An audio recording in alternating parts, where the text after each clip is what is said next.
Falando em política, você pensa em seguir essa carreira política lá no futuro? Não. Não partido penso. Juice? Não penso, porque O PJ? Partido Juice? Eu penso que, pra mim, a política é feita todo dia, é feita toda hora. E é feita nessas pequenas coisas, né? Na transformação que você faz, no que você ajuda a sua comunidade a melhorar. Pra mim, a política é feita nesses momentos, mas como vereador, né? Às vezes você consegue fazer uma coisa maior e tal. Mas eu não tenho essa vocação, na verdade. Eu sempre gostei muito de política, né? Do conceito política, né? Eu gostava muito quando eu trabalhava na tribuna, eu gostava muito de fazer cobertura na campanha, assim, eu adorava. Nossa, a época de eleição era minha favorita. Porque fica muito movimentado, tal. Desde criança eu gostava de ver horário político e tal. É um universo que eu gosto, mas eu não tenho vocação para ser política. Eu gosto de acompanhar, gosto de dar pitaco, de dar palpite, de falar o que eu acho, mas eu não tenho vocação para exercer a política. O político em si, a política. Porém eu acompanho e eu me considero uma pessoa politicamente engajada. O site de vocês mostra isso, com essa parte de visibilidade que vocês dão para todo mundo. É um ativismo e é político. É um posicionamento, né? É político porque a política se faz todo dia. É verdade. Muito bom. Ficou um silêncio, né? Pra refletir. A gente deixa... Inclusive, vou aproveitar pra ressaltar que esse ano a gente tem que pensar muito bem. Cara, né? Tá chegando. Não só esse ano, né? Mas todas as vezes que a gente vai votar. Mas tá chegando, né? Então... Mas tá chegando e a gente precisa entender o que está em jogo nos cargos que vão ser eleitos, né? Nas pessoas que a gente vai escolher. Depois, é aquela velha história, né? Depois vai ficar 4 anos reclamando, depois vai falar que não fez nada, depois vai, né? Então, assim, o nosso voto é uma coisa muito poderosa pra gente não refletir sobre o que a gente tá fazendo e não se responsabilizar por ele, né? Porque eu acho que nos últimos anos ficou bem claro que a gente tem que se responsabilizar por essa hora que a gente vai lá apertar o botão. A gente tem que se responsabilizar por isso e não tem que ter vergonha de mudar de ideia e não tem que ter vergonha de falar: votei nesse, achei que era bom, mas não é, vou votar em outra coisa. Ou não gosto nem desse, mas vou fazer um voto útil. Ou não gosto nem desse, vou votar num terceiro. E tipo assim, quem eu escolher, eu vou me responsabilizar por isso.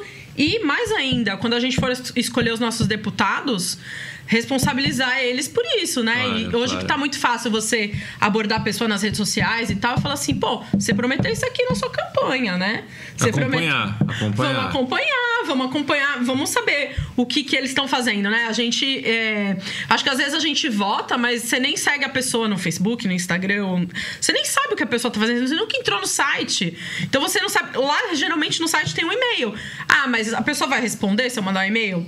Gente... Um assessor vai responder, mas... Alguém vai responder, né? E hoje existem medidas de transparência, né? Existe o portal da transparência, existe... Se você entrar no site da Câmara de Santos, né? Da Prefeitura de Santos, você tem como acompanhar isso. Você tem como acompanhar algumas coisas. Tem um tipo de um diário, né? Pra você seguir. É que o maior problema, acho que, da política brasileira são os puxadores de voto. Porque nem sempre todo mundo que tá lá foram as pessoas que foram votadas. Exatamente, Então, acho que a discussão, ela passa também por uma reestruturação dessa questão política, porque às vezes a gente fala se responsabilize pelo seu voto, mas nem todo mundo que entra pelo voto, né? Entra pelos puxadores de voto na legenda. Então eu acho que tem uma discussão ampla aí, que é essa estrutura a estrutura, né, de como a gente vota e quem necessariamente entra lá.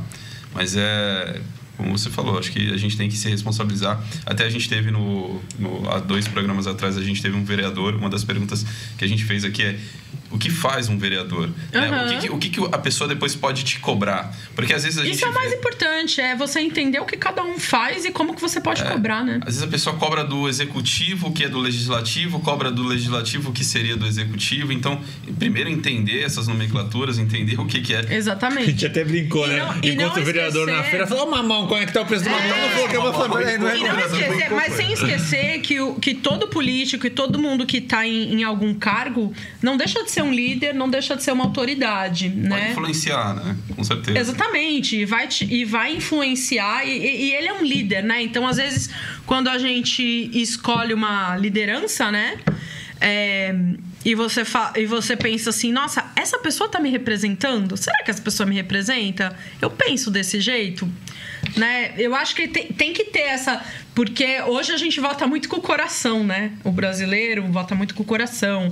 Ou vota muito, eu conheço fulano, eu conheço o tio do cicrano. Ele arrumou não sei o que no hospital pra um amigo meu, ele é bom. Aí... A gente vota nessa medida, né? Mas a gente se reconhece naquela pessoa, né? Então eu, por exemplo, faço da minha meta votar e escolher candidatas mulheres como eu. Mas isso é uma métrica pessoal minha. Flávia, uma métrica pessoal minha. Porque eu acho que nós somos maioria na população e a gente deve ser representada. A gente tá falando de representação, né? E representação são essas pessoas que me representam. Ela tá lá pra ser votada, as pessoas, a maioria votam, ela entra. Em tanto quanto for possível, eu vou votar em mulheres, né? Nos cargos que eu escolhi. E eu acho que a gente deveria fazer a mesma coisa. Tipo, eu tenho, por exemplo...